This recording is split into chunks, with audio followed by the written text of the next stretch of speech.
Raghav had always been the quiet type.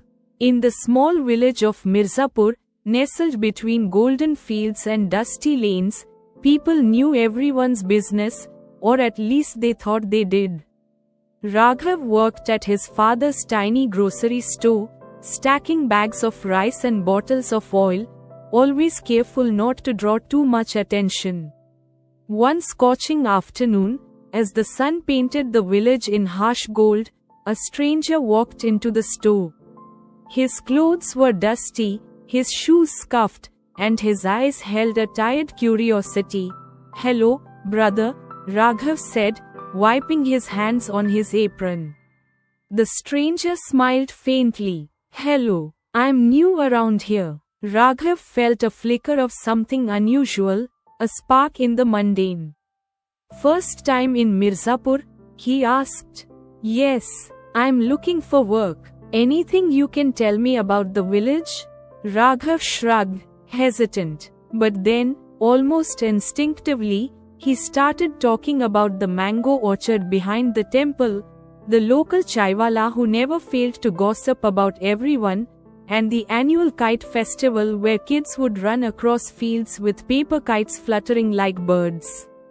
The stranger listened, laughing at the quirks of village life, asking questions, and Raghav found himself enjoying the conversation more than he had anticipated.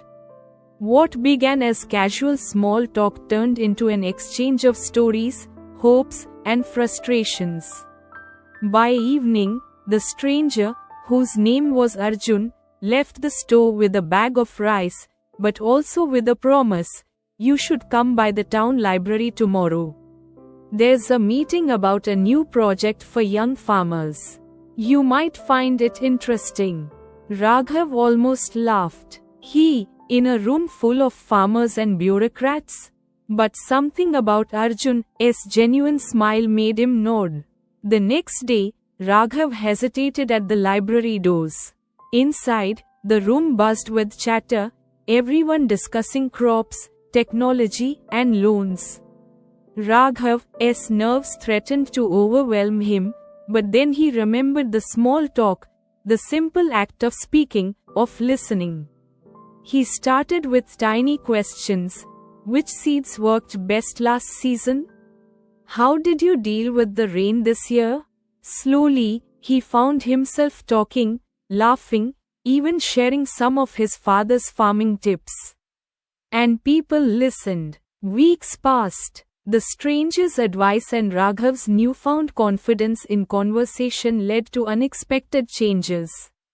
He became the bridge between the villagers and the town officials, sharing ideas, resolving disputes, and even convincing the village to start a cooperative to sell crops directly to markets. Raghav had discovered a simple truth. It wasn't charisma or wealth that made people notice here, it was genuine attention, a smile, and a willingness to talk. Small conversations turned into connections, and connections turned into opportunities.